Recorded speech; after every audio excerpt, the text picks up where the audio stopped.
Muchas gracias a todos por estar presentes en esta oportunidad. Gracias por asistir a esta invitación. Tenemos ya con nosotros a Agustina Yambi, que es la representante del IPSAS-B, que nos va a ayudar con la exposición sobre la NIC SP47 de ingresos. Consideramos que esta NIC SP, tal como el IPSAS-B lo manifiesta, es de relevancia para el sector público y se constituye en una guía única con diferentes métodos de registros contables para poder hacer las operaciones de los ingresos en nuestras entidades. Agustina, que nos va a explicar de la manera más práctica y sencilla que pueda, porque la NIC SP47 es bastante compleja de poderla entender. Hay algunos elementos y detalles, varias aristas de los acuerdos vinculantes y de los que no son vinculantes. Y quizás tengamos algunas inquietudes y preguntas que hacer que con gusto se van a responder. Así es que dejamos a Agustina para que pueda iniciar su presentación. Adelante, Agustina. Muchísimas gracias, Joaquín. Yo creo que eso fue esencial lo que hiciste con respecto a la NIC SP47, porque es muy cierto que es una NIC SP que combina a 3 NIC SPs anteriores y la verdad que tiene distintas complejidades. Lo que quiero confirmar es si pueden ver la pantalla, simplemente la pantalla con las guías, en vez de poder ver comentarios también, o necesito cambiar eso. Por el momento, Agustina, vemos la pantalla, pero hay una tira de pantallas adicionales. Si se pudiera extender, sería mejor. Ok, déjeme ver. Voy a dejar de compartir y volveré a compartir. Stop sharing. Ok, un segundo. A ver. Así creo que está bien. Creo que se congeló entonces, porque yo la podía ver ya entera, pero me pareció que no estaba entera para ustedes. Ok, está bien. Gracias. Ok, déjeme ver.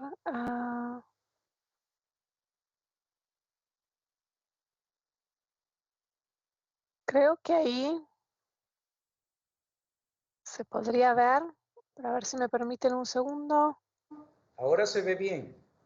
¿Ahora se ve bien? Ok, un minuto que tengo que ver. ¿Por qué no puedo ver mis notas con respecto a esta? Un minuto. A ver.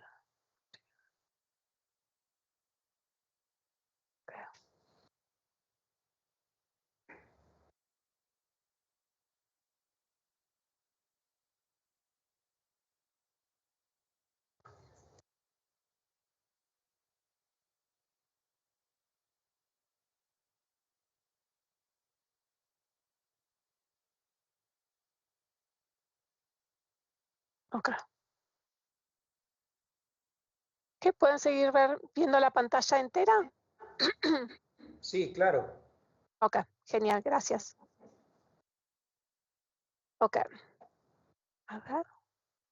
Esto de manejar 2 pantallas a veces me complica. Ok, entonces empezamos la presentación. Gracias por la paciencia. Como decíamos, la NIC SP47 reemplaza a 3 NIC SPs. La NIC SP9 de ingresos de transacciones con contraprestación, la 23 de ingresos de transacciones sin contraprestación y la NIC SP11 de contratos de construcción. Esta misma entra en vigencia para los estados financieros anuales que cubren el periodo que comiencen a partir de enero del 2026. Y el IPSAS-B principalmente buscaba en esta normativa en que todos los principios que se incluyen en ella sean consistentes y coherentes con el marco conceptual del IPSAS-B. Esta NIC SP se considera, por más de que es bastante extensiva, ya que tiene más de 200 páginas, tiene bastantes guías de implementación y ilustraciones de cómo aplicar los principios que se encuentran en la parte autoritativa de la NIC SP, y se considera que esta NIC SP con este nuevo forma de reconocer los ingresos, nueva y no tan nueva tampoco, va a apoyar la rendición de cuentas, mejorará la toma de decisiones y proporcionará información más útil para la gestión de las finanzas públicas. Entonces, creo que es importante resaltar que cuando vemos a la NIC SP 47, lo que define cuál es el modelo contable que una entidad va a seguir es si esa transacción de ingresos incluye un acuerdo vinculante o no vinculante. Entonces decimos que si el acuerdo no es vinculante, vemos que esto es específico del sector público. Yo creo que un ejemplo que se me viene a la mente cuando pienso en un ingreso que que tiene un acuerdo no vinculante es cuando pensamos en los impuestos, pero esto no significa que el gobierno necesariamente tenga una obligación que el ciudadano le pueda exigir específicamente con respecto a la plata dada al gobierno. No sé si ustedes tienen un eco, pero yo acabo de escuchar un eco, así que si me pueden avisar si ustedes tienen ese problema. Sí, parece que alguien tenía habilitado el micrófono, pero les vamos a pedir, les vamos a rogar a todos los asistentes a que tengan cerrado su micrófono para que no haya alguna interrupción. Gracias. Adelante, Agustina. Ok, muchísimas gracias. Entonces, y después cuando hablamos de estos dos modelos que tiene la NIC SP47, la diferencia entre el modelo que se sigue si los ingresos están sin acuerdo vinculante es que esto es específico del sector público, y cuando hablamos que un ingreso tiene un acuerdo vinculante es donde vamos a ver que la NIC SP47 está alineada con la NIF 15. Entonces, cuando hablamos de un acuerdo vinculante, ¿a qué nos estamos refiriendo? Bueno, es importante resaltar que durante el desarrollo del proyecto del borrador, el IPSASI recibió un mensaje claro de los constituyentes que era importante que el concepto de un acuerdo vinculante debía ser central en la contabilidad de ingresos y gastos de transferencia. Con esto en mente se revisó la definición y se mejoró también las guías para responder a los comentarios de los constituyentes.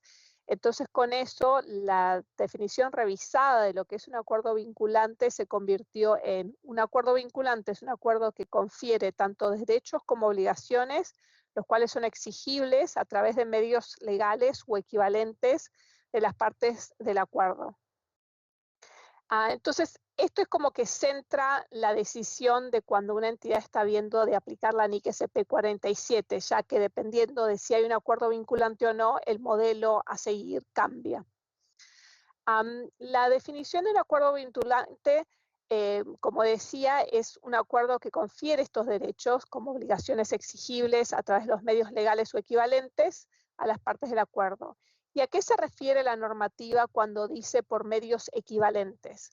Se refiere, por ejemplo, a través de la autoridad legislativa o ejecutiva, directivas ministeriales o del gabinete, o sea que reconoce que en el sector público no es simplemente que es un contrato el cual va a llevar a que un derecho o una obligación sea exigible, sino que en el sector público se ve que un acuerdo puede ser exigible a través de estos medios específicos del sector público, como puede ser la autoridad legislativa o ejecutiva. Entonces, la NIC SP reconoce eso, y es por eso que la definición de un acuerdo vinculante se diferencia del sector privado en decir que los medios pueden ser tantos legales, en el cual este derecho o obligación sea exigible, o pueden ser equivalentes, ya sean los legislativos o ejecutivos.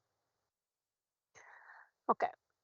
Viendo esto y viendo que las consideraciones, tanto las dos partes de este acuerdo vinculante tienen que tener el derecho que sea exigible y la obligación que sea exigible del otro lado, o sea que tenemos que contar con todos estos criterios para pasar adelante.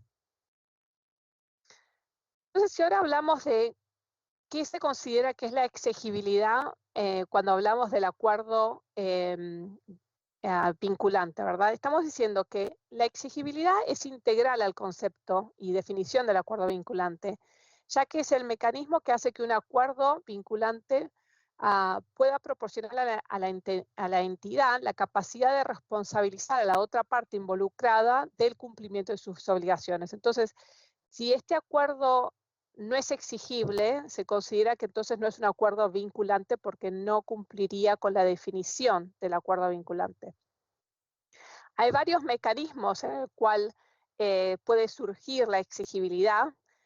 Estos mecanismos van a variar de acuerdo a la jurisdicción y al mismo acuerdo vinculante, porque ya habíamos hablado de que puede ser por medios legales o medios equivalentes, que puede ser la autoridad legislativa o ejecutiva, ¿verdad? Y entonces es importante que cuando la entidad considere cuáles son esos mecanismos para exigir que la otra parte cumpla con la obligación, tiene que usar su criterio y su juicio profesional, y también tiene que evaluar todos los factores relevantes a ese acuerdo. ¿Cómo se puede lograr, cómo se logra los medios legales o equivalentes? Se buscó por el IPSASB que estos mismos sean consistentes con el marco conceptual, y es que por eso se incluye la medición equivalente, porque tiene como objetivo abarcar todos los tipos de acuerdos que la entidad del sector público puede llegar a tener. Entonces creo que es importante esa distinción siempre de qué vemos en el sector privado y qué se ve en el sector público. Entonces esa adición de los medios equivalentes es algo importante que se ve como alineado con el concepto, con el marco conceptual del IPSASB, para considerar de que hay veces que en el sector público uno puede pensar que parece que es un contrato, que son exigibles y que quizás tienen la forma del contrato, pero en sí mismo no son un contrato. Y entonces por eso se puso eso de medios equivalentes, porque no será un contrato, pero puede ser exigible y cumplir con esa definición. ¿Cómo se van a aplicar la exigibilidad? Nuevamente varía de jurisdicción y del acuerdo, pero se considera que un mecanismo de exigibilidad eficaz puede presentarse de distintas formas, ya sea, por ejemplo, la exigibilidad proporciona a la entidad la capacidad y el poder de exigir a otras partes del cumplimiento, ¿verdad? Estamos siempre hablando de que algo es exigible si yo puedo forzar o exigirle a la otra parte que cumpla con la responsabilidad que se estipula en ese acuerdo, ya sea de satisfacer ciertas específicas actividades o de transferir cierto dinero. En el caso de que estamos hablando de quizás de una donación, se tiene que hacer ciertas actividades para recibir eso, y vamos a hablar un poco en más detalle de eso en las siguientes láminas.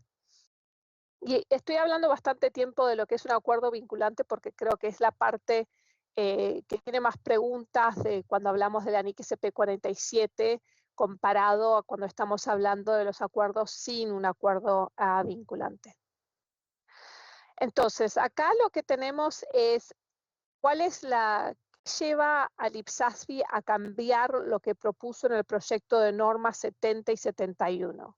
Porque cuando estos proyectos de norma estuvieron expuestos y abiertos para comentarios, el IPSASB había propuesto 2 estándares en vez de uno, que es lo que vemos hoy, que es la NIC SP 47.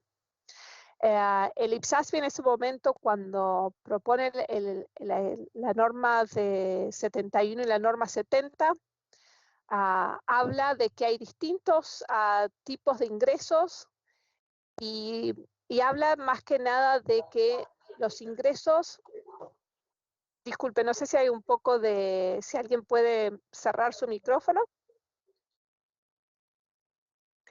Ok. Entonces, lo que vemos es que en las respuestas recibidas por el IPSASB, los constituyentes le dicen al IPSASB que había diferentes tipos de ingresos y pedían que el IPSASB clarificara un poco la distinción entre la obligación de desempeño y la obligación presente, ya que generaba esta confusión entre estos dos conceptos. Y uno sabe que cuando hablamos de la obligación de desempeño estamos hablando más de la NIF 15, que es un concepto del sector privado. Entonces el IPSASB se da cuenta que lo que estaba buscando cuando había generado creado esos dos conceptos, o utilizado esos dos conceptos, mejor dicho, buscaba describir que las transacciones son con y sin contraprestación, pero no estaba utilizando esos términos mismos, de decir, una transacción de ingresos puede ser con contraprestación y otra puede ser sin contraprestación. Lo que se dio cuenta el IPSASFI es que realmente los principios contables no se rigen necesariamente por qué parte se beneficia de la transacción, sino lo que era relevante es si la entidad puede exigir, tiene la exigibilidad de esos derechos y obligaciones. Entonces el IPSASFI decidió utilizar ese concepto contable único de la obligación legalmente vinculante que una entidad que surge de una transacción de ingresos con un acuerdo vinculante. Entonces modificó como los modelos contables y decir, en vez de enfocarnos en si la transacción es con o sin contraprestación, nos vamos a enfocar si la transacción es un acuerdo vinculante y por ende tiene una obligación de cumplimiento. La NIC SP 47 muestra que dentro de un acuerdo vinculante puede haber una o más obligación de cumplimiento. Entonces, cuando genera este concepto de obligación de cumplimiento, se lo define como la obligación de cumplimiento es la promesa de una entidad en un acuerdo vinculante de ya sea utilizar los recursos internamente para bienes o servicios distintos o transferir bienes o servicios distintos a un comprador o un tercer beneficiario. ¿Por qué el IPSASFI desarrolla un nuevo término? Considerando que cuando tuvo las dos proyectos de normas abiertos por comentarios, había otros dos, ¿verdad? Teníamos obligación presente cuando estábamos hablando de una transacción sin contraprestación y obligación de desempeño cuando se hablaba de una transacción con contraprestación. La razón por la cual el IPSASFI decide utilizar obligación de cumplimiento es primeramente para resolver los problemas, las preguntas que habían hecho los constituyentes con respecto a la claridad entre los dos conceptos. Entonces, para evitar cualquier confusión, decide utilizar obligación de cumplimiento en vez de estos dos, desempeño y presente. También decide llamar a esta promesa de una entidad, de un acuerdo vinculante, a utilizar esos recursos como obligación de cumplimiento y no obligación de desempeño, porque el IPSASFI siempre trata de decir que si el concepto es el mismo, entonces tenemos que usar el mismo nombre. Pero cuando el concepto es distinto, utilizar el mismo nombre para ese concepto que es distinto que el que está en el sector privado trae confusión y por eso el IPSASFI desarrolla un nuevo nombre para llamar a qué clase de obligación se refieren cuando estamos hablando de un acuerdo vinculante.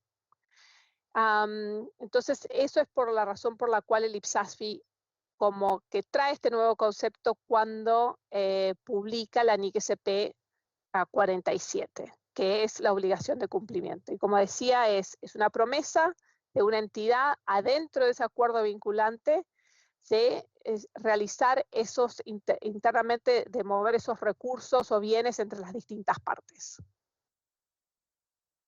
Oh, me pasé. Ok. Acá la lámina que tenemos ahora enfrente, más que nada busca diferenciar la NIC SP 47 de la NIF 15 y decir cuáles son lo que la distinguen entre las dos. Y más que nada es lo que ya habíamos notado en las láminas anteriores. Estamos hablando que si pensamos en legalmente vinculante a través de, estamos hablando que la NIC SP 47 lo que ve que es adicional en el sector público es que la exigibilidad de un acuerdo no solamente es a través de medios legales, o sea, a través de un contrato, sino puede ser a través de medios equivalentes. También se ve que el destinatario de los bienes o servicios no es necesariamente únicamente el cliente o el proveedor.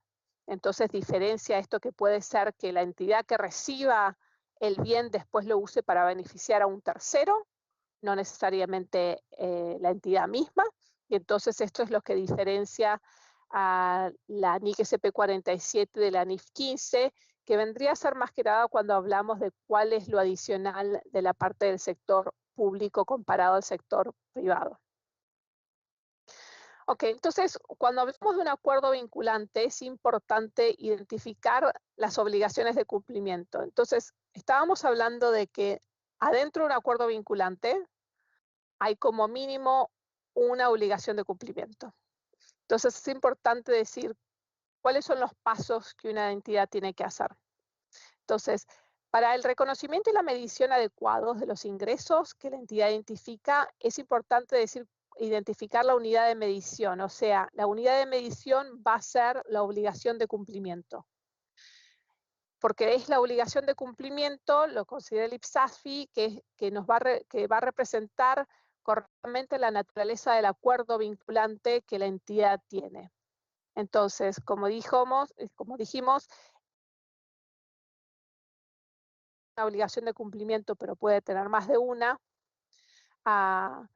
Y los acuerdos vinculantes obviamente pueden variar sustancialmente, porque puede ser, si hablamos de un acuerdo vinculante, estamos hablando de que podemos llegar a tener distintos acuerdos en el sentido de cuáles son los derechos y las obligaciones que nos pasan, y lo que me gusta de la NIC SP 47 es que tiene varias ilustraciones al final donde te da ejemplos de cuál es un acuerdo vinculante y cuál no es. Por ejemplo, también habla de las obligaciones de cumplimiento y cómo distinguir entre ellas, cómo distinguir si hay más de una. Y eso siempre hablamos del ejercicio del juicio profesional para identificar esas promesas, las cuales pueden ser explícitas o implícitas, pueden ser para el beneficio del uso interno o el externo, en ese sentido. Entonces, cuando pensamos en la NIC SP 47, hablamos de que puede haber una promesa o un grupo de promesas. Por ejemplo, una entidad tiene un acuerdo vinculante de proveer a instalar un equipo, ¿verdad? Entonces estamos hablando, si veo ese acuerdo vinculante, me tengo que preguntar si hay una entidad que decide que me va a proveer un equipo especializado que necesito utilizar, y ese equipo especializado tiene que ser instalado en mis facilidades, en mi fábrica. La pregunta es, ¿esas son dos obligaciones de cumplimiento o es una? Entonces, uno de los ejemplos que la NIC SP 47 tiene, te muestra cómo haber proveído el equipo es una obligación de cumplimiento, y después que la instalación del equipo es otra obligación del cumplimiento.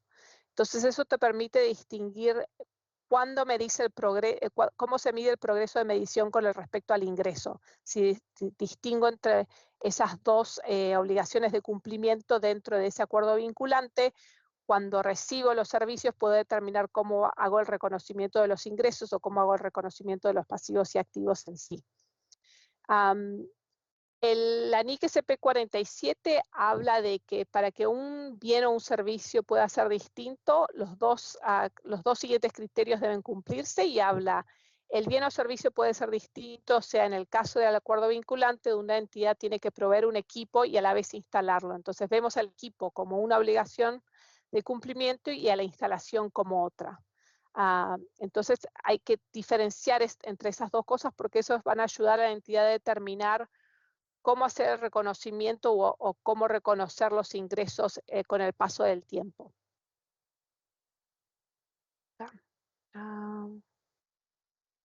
Entonces creo que sí, simplemente para ver más que nada lo que tenemos acá en la lámina, ¿verdad? En el utilizo de juicio estamos hablando de primero identificar todos los compromisos, y después de considerar si cada compromiso identificado es distinto.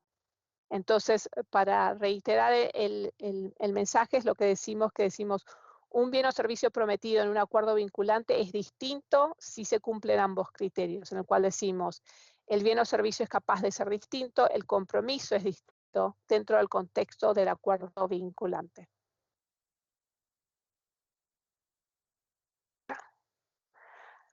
Entonces, ahora pasamos a hablar de la medición del progreso del acuerdo vinculante. Entonces, el proyecto de norma 71 proponía que un destinatario considerara si la obligación requerida requería que la entidad realizara una actividad específica o incurriera gastos elegibles. Como el proyecto de norma 71 pedía que el destinatario identificara estas dos cosas, si hay una actividad específica o incurriera gastos elegibles, constituyentes le dijeron al IPSASB que si poder identificar esa actividad específica o los gastos esos elegibles, eso es lo que llevaba a decir que había una obligación de cumplimiento presente. O sea, es decir, que cuando pensamos en medición del progreso de los ingresos normalmente pueden ser ganados durante un periodo de tiempo, ¿verdad? Una entidad puede de repente recibir efectivo hoy, pero eso no significa que haya cumplido con las obligaciones para reconocer ese ingreso en sus estados financieros. Y el IPSASB consideraba que la identificación de las actividades específicas o gastos elegibles era como una ayuda para la que entidad pueda determinar cuándo y en qué momento puedo reconocer ese ingreso a través del tiempo, si tengo un contrato de varios años o de un año. Pero se notó que eso había traído una cierta confusión porque los constituyentes decían, bueno, cuando identifico esa actividad específica, ¿eso significa que tengo una obligación de cumplimiento presente? Y eso no era lo que buscaba el IPSASB cuando pensamos en esa definición, ¿verdad?, de la obligación de cumplimiento, que es la promesa de una entidad a utilizar recursos de una manera específica de transferírselos a un tercero. Entonces, la idea del IPSASB es que esas actividades específicas o gastos elegibles son ejemplos de formas de medir el progreso. Entonces, ayudan que una entidad pueda medir el progreso en el cumplimiento de las obligaciones dentro de ese acuerdo vinculante. Ya que cuando una entidad cumple o realiza esas acciones, ¿verdad?, asociadas con las actividades o tener esos gastos elegibles, eso significa que está cumpliendo con ese acuerdo vinculante, el cual, como ya dijimos, tiene que ser exigible.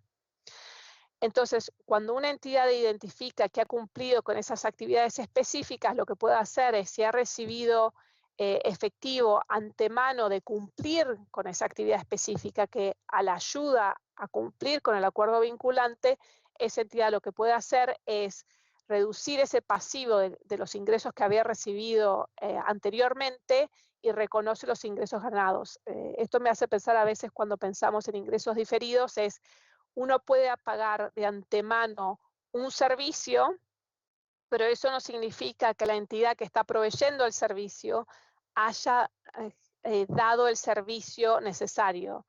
No sé, ahora realmente que estoy sentada acá y estamos hablando por el internet, me pongo a pensar en mi servicio de internet. Yo les pago antemano el servicio de internet, pero ellos no lo ganan hasta que no me proveen el servicio de internet, quizás durante el mes. Entonces es importante distinguir entre esa actividad específica que tienen que hacer para proveer el servicio y decir que realmente ese ingreso ha sido ganado y ya lo pueden reconocer, en vez de tenerlo como un pasivo, como ingreso diferido. Ok. Entonces, para determinar la medida apropiada del progreso, una entidad debe usar, como siempre, su juicio profesional y tiene que considerar la naturaleza del compromiso, los términos dentro del acuerdo vinculante, tiene que considerar toda la información que es observable y disponible para ellos, debe seleccionar una medición de progreso que describa fielmente el desempeño de la entidad hacia la total satisfacción de la obligación de cumplimiento, para así reflejar mejor la naturaleza, la intención de la promesa, utilizar la información más confiable y directa observable, también para reflejar todo el desempeño relevante a lo asociado con la satisfacción de la obligación del cumplimiento. Ok. Con esto llegamos a, creo que es la última lámina, que habla más que nada de cuáles son esos tipos, esos modelos contables que debemos seguir dependiendo de si la transacción es de un acuerdo, el resultado surge de un acuerdo vinculante o no vinculante. Entonces, acá por esta parte lo que tenemos es que decimos, el ingreso sin acuerdo vinculante, el reconocimiento de eso se reconoce los ingresos cuando a medida que la entidad satisface cualquier obligación asociada con la entrada de recursos. Ahora, habiendo dicho eso, es importante resaltar que cuando pensamos en un acuerdo, en una transacción que surge sin un acuerdo vinculante, normalmente esto surge porque no hay una obligación o un derecho exigible en ella, lo cual significa, si, por ejemplo, resaltemos que si la entidad no tiene una obligación exigible asociada con la entrada o el derecho a la entrada de ese recurso, el mismo se reconocerá inmediatamente. Entonces, si de repente pensamos en una donación, en la cual la entidad recibe dinero para comprar un edificio, el cual la entidad que le dio el dinero a la entidad quería que se utilizara el edificio para proveer, ¿cómo se llama? Para proveer casas sociales en las cuales el gobierno no cobre una renta al mercado, entonces cobre una renta por debajo del mercado. Esta entidad le da al gobierno esta donación en efectivo para que compre el edificio, pero cuando la entidad mira el acuerdo o la transacción por la cual surge esa donación, ve que la otra organización que les dio el dinero no les puede exigir que compren ese edificio. Entonces estamos diciendo que no hay esa obligación que tiene el gobierno de comprar ese edificio cuando recibió el efectivo. Entonces por eso estamos hablando de algo que surge de un acuerdo que no es un acuerdo vinculante, entonces la entidad puede reconocer esos recursos inmediatamente en vez de esperar hasta que cumpla la obligación asociada con esa entrada de recursos. Y ahí es donde diferenciamos entre el ingreso sin acuerdo vinculantes e ingresos de acuerdo vinculantes. También por la parte del reconocimiento se debe reconocer cualquier derecho u obligación que cumpla con la definición de activo o pasivo. La medición se va a seguir, el ingreso se mide por la contraprestación recibida. En ese sentido, si estamos hablando del edificio que recibimos la donación, no sé, de $1 millón es la donación, va a reconocer ese $1 millón. Los activos, después hablamos del tema de mediciones, que el activo por la entrada de recursos se mide por la contraprestación de la transacción. Y por el otro lado, cuando hablamos del pasivo, se mide por la mejor estimación del importe de liquidación, ¿verdad? ¿Cómo podemos cerrar ese pasivo? ¿Cuál es el recurso que necesitamos utilizar para liquidarlo? Y cuando estamos hablando del modelo contable con respecto a los ingresos con acuerdo vinculante, lo que es adicional a lo que estamos pensando con los ingresos sin acuerdo vinculante es esa necesidad de identificar las obligaciones de cumplimiento dentro del acuerdo vinculante, porque son esas obligaciones, cuando la entidad satisface esas obligaciones de cumplimiento, es cuando puede empezar a reconocer ese ingreso, ¿verdad? Porque ahí es donde va a reconocer, a medida que satisface la obligación del cumplimiento, reconoce esos recursos que entraron con respecto a ese acuerdo vinculante. También se reconoce cualquier derecho o obligación que cumpla nuevamente con la definición activo o pasivo. También se deben considerar los costos de obtener o cumplir con el acuerdo vinculante. A veces pensamos, con el acuerdo vinculante podemos tener costos quizás de financiamiento que se deben considerar. Y la medición es igual similar a lo que es el acuerdo, el ingreso sin acuerdo vinculante, donde estamos midiendo a través de la contraprestación recibida o por cobrar de la obligación. Y también hay que medir el activo por la entrada de los recursos, que se mide con la contraprestación de la transacción, y el pasivo nuevamente se mide por la mejor estimación del importe de la liquidación. Con eso quiero decir que esta NIC-SP es una NIC-SP que es bastante amplia porque como unió esas tres NIC-SPs anteriores, busca hacer más práctica. Yo sé que cuando pienso de haber hablado del acuerdo el acuerdo, y ahora se me va la palabra, el acuerdo vinculante, parece bastante complejo determinar cuándo hay uno y cuándo no hay uno, pero yo creo que mi recomendación es ir a esas guías de ilustraciones que van a ayudar bastante. Por mi parte, no soy la experta en la NIC SP47, pero sé quién es la persona que lo lideró. Lamentablemente ya no habla español, pero lo que voy a hacer es que cualquier pregunta que me hagan que no pueda responderla por la complejidad que tiene la NIC SP47, les voy a pedir tu email para poder respondértelas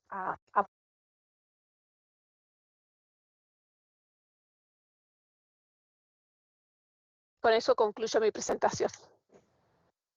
Muchísimas gracias, Agustina, por siempre darnos muchos elementos en qué pensar, reflexionar sobre esta NIC SP47, así como otras que de seguro no todos los países que estamos aquí representados tenemos la oportunidad de aplicarla en nuestros gobiernos, pero sí hay elementos que nos interesa conocer.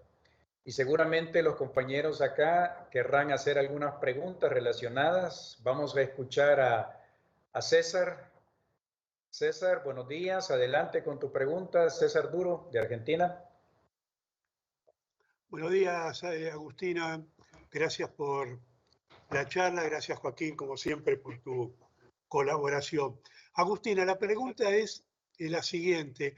¿Cómo se aplica esto? Porque cuando consolidamos acá estados contables tenemos varias, la cuestión de las transferencias y los ingresos figurativos.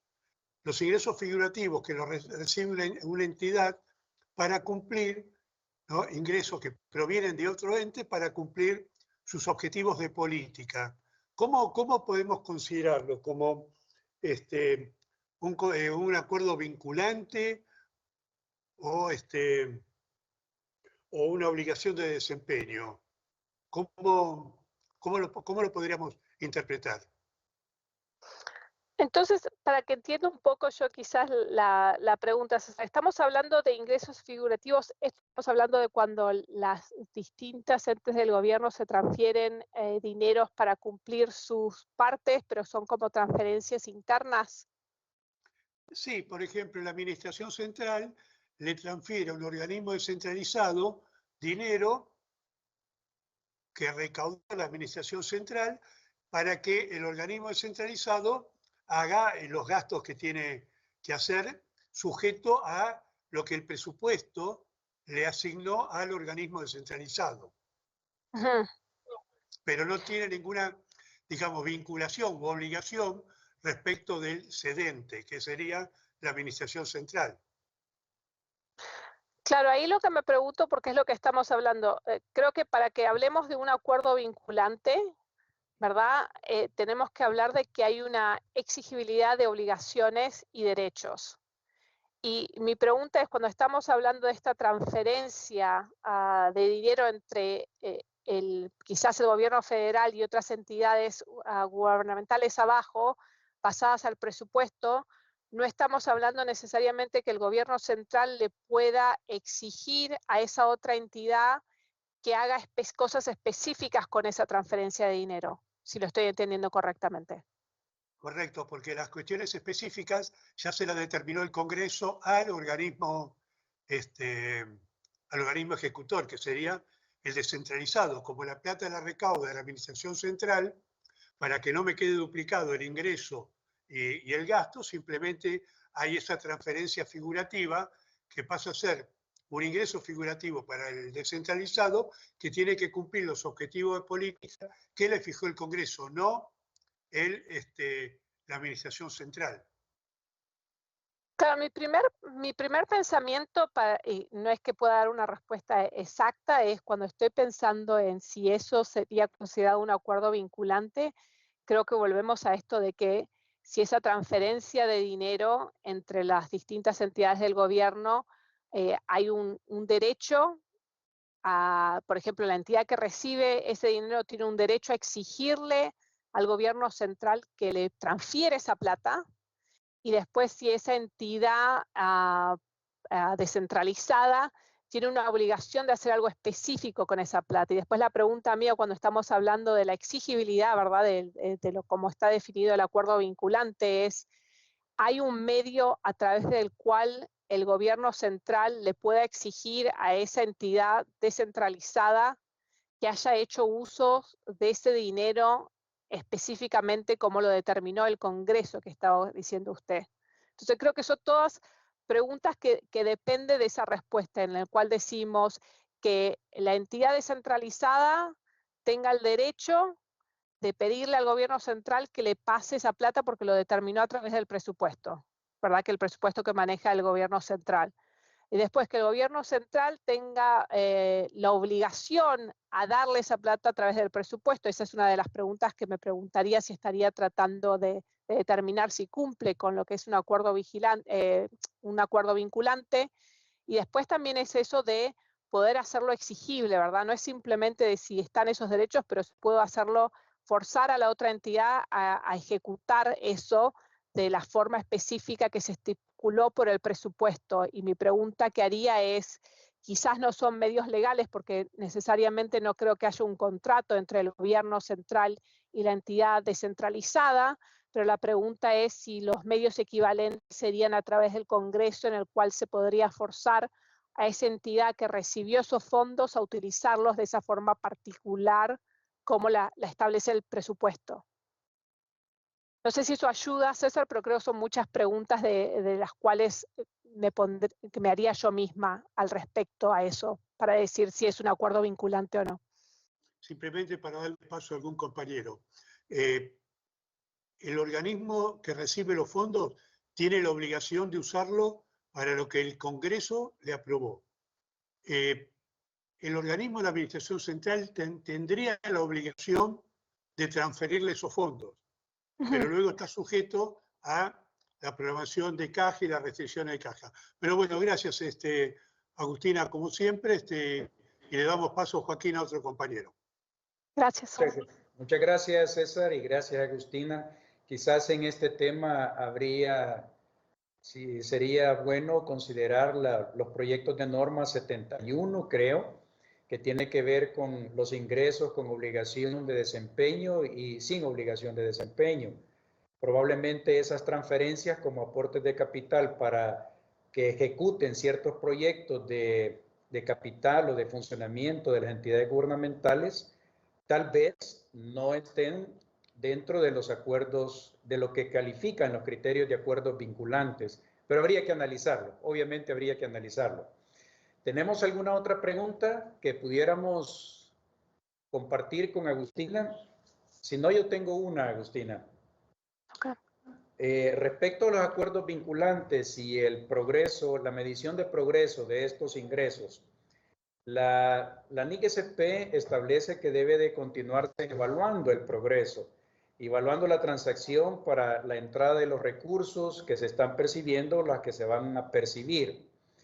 Pero, ¿cuánto tiempo o considera la norma algún plazo prudente que se debe de estar haciendo esta evaluación o registrando esos ingresos si en algún momento determinado no se percibe el ingreso esperado? Entonces, para clarificar la pregunta, estamos hablando de si hay una transacción en la cual uno espera recibir ciertos ingresos y todavía no los recibe. ¿Estamos hablando de cuánto tiempo uno tiene que esperar para decir si los puede reconocer o estamos hablando del cumplimiento de las obligaciones para recibir esos ingresos? Sí, yo creo que las dos cosas yo las veo un poco relacionadas, pero de repente en lo primero que mencionas se está pensando recibir esos recursos, esos ingresos, pero no los recibe. Y eso quizás está relacionado con el cumplimiento del acuerdo, obviamente, porque no se están recibiendo. Entonces, ¿habrá un tiempo prudente en el que deberíamos de esperar manteniendo los registros contables de esos activos o esos pasivos? Sí, yo creo que es una buena pregunta porque la pregunta para mí es, primero me pondría a pensar de que si la entidad tiene que recibir recursos los cuales no ha recibido, Entonces mi pregunta sería, ¿puede exigirle a esa otra entidad la obligación que tiene esa entidad, ¿verdad? ¿Es un derecho o no es un derecho? Porque si decimos que es un derecho recibir estos recursos y la entidad lo puede exigir, entonces debería ser un acuerdo vinculante, pero a la misma vez creo que hay que reconocer que hay veces la pregunta es si podés forzar a esa entidad que te mande esos recursos. Y si realmente no tenés un acuerdo vinculante y no los podés exigir, no sé cuál sería la prudencia de decir, bueno, voy a esperar 2 meses o 12 meses y después lo reconozco, porque la realidad es si el tiempo pasa y la entidad no recibe esos recursos, me pondría a pensar cuál es la probabilidad de recibirlos y si no puedo exigir a la otra entidad de recibir esos ingresos. Creo que esas son todas las preguntas que me haría con el proceso de diferenciar entre primero si es un acuerdo vinculante o es un acuerdo que no es vinculante, y si no es un acuerdo vinculante, es realista, está esperado recibir esos recursos que no hemos recibido para poder decir que he cumplido, porque también la pregunta es, si no los has recibido y no has hecho la actividad para la cual, cuando estamos pensando en el acuerdo vinculante, ¿verdad? No has recibido los recursos, ¿cuál es la actividad que tenés que hacer para ganar esos recursos? Es la pregunta. Y normalmente cuando estamos hablando de los acuerdos que no son vinculantes, ¿verdad? Estamos hablando más de que los recursos han sido recibidos normalmente, no es que la entidad está aspirando a recibirlos. Pero no, que yo sepa, no sé si hay un periodo en la NIC-SP que se basa de prudencia, de decir cuándo reconocer esos recursos. La NIC-SP se basa en igual en analizar la situación específicamente, pero quizás Joaquín lo que puedo hacer es fijarme con más detalle, pero lo que pienso en este momento es que sería que si no los has recibido, no sé si es prudente reconocerlos. Muy bien, gracias, Agustina. Y quizás la otra cara de la moneda en este tema, en esta misma circunstancia, un ejemplo, es cuando los gobiernos, por ejemplo, contratamos créditos para llevar a cabo un proyecto de una carretera. Y ese crédito contempla a la vez una donación del organismo que está otorgando el crédito, en el sentido de que pone un fondo como depósito a plazo y todos los rendimientos de ese depósito a plazo automáticamente constituyen una donación que van a parar mensual o trimestralmente a la cuenta del proyecto. Entonces, se reciben los recursos de donación de los rendimientos de ese depósito a plazo, producto de ese contrato de préstamo, pero a lo mejor la obra no se realiza porque tal vez no se han cumplido criterios ambientales, criterios de educación, criterios de fiscales, etcétera, pero el ingreso ya lo tengo en la cuenta del proyecto. Entonces, ¿cómo se hace allí en ese caso? ¿Se reconocen siempre, aunque no se haya dado cumplimiento a las características de la obra?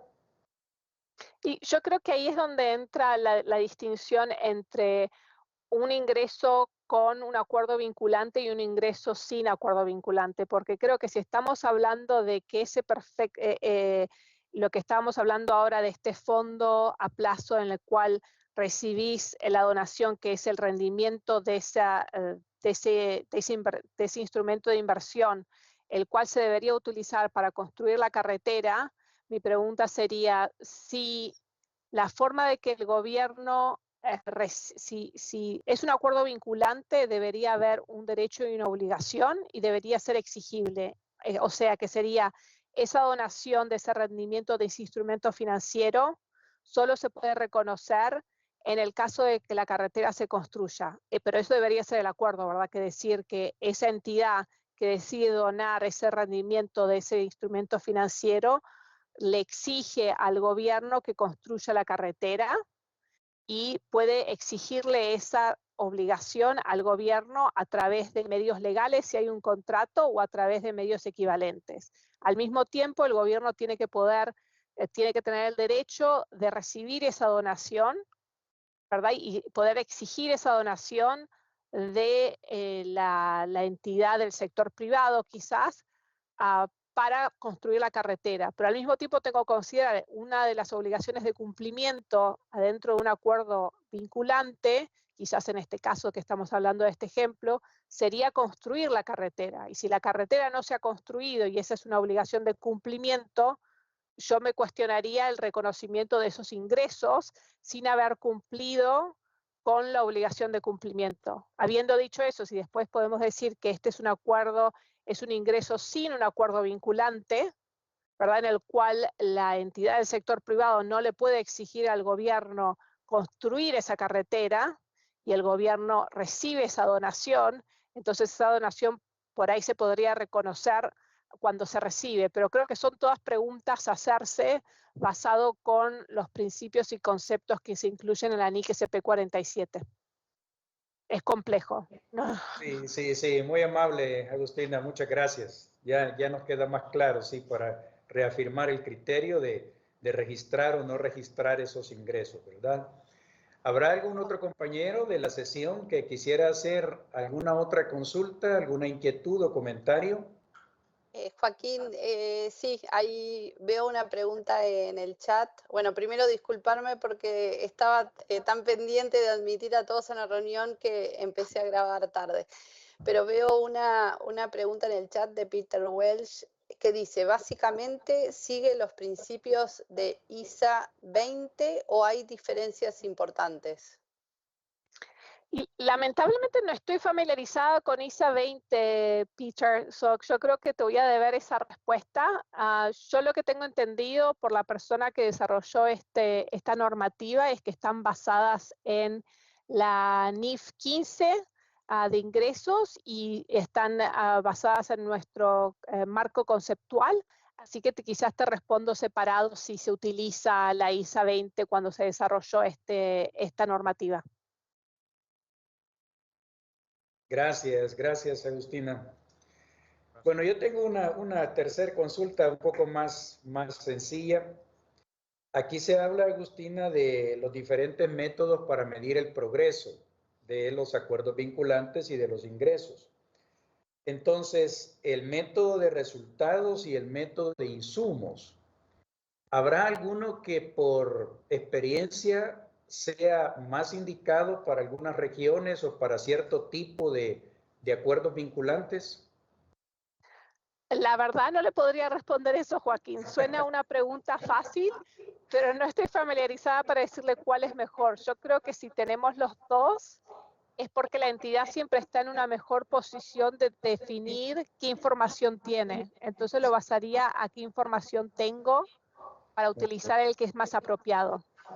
No, pero esa es una buena respuesta, excelente, porque si no se tienen, por ejemplo, encuestas de desempeño, si no se tienen unidades producidas, entonces quizás el método no sea el de resultados, sino el de insumos, ¿verdad? Pero sí, es un buen elemento. Muchas gracias, Agustina. Gracias por la respuesta. Bien, ¿habrá algún otro compañero, algún otro asistente que quiera hacer alguna consulta? Ahí, Joaquín, en el chat también preguntan si la presentación estará disponible en la página de Focal. Por supuesto, está disponible en la página de Focal y también se les ha enviado al correo electrónico de todos los contadores y de todos sus equipos técnicos que están unidos a la sesión. Y si alguien no la tiene, con gusto se la volvemos a reenviar, ya sea por un WhatsApp o por correo electrónico, pero la podrán descargar de la página del portal oficial de Focal.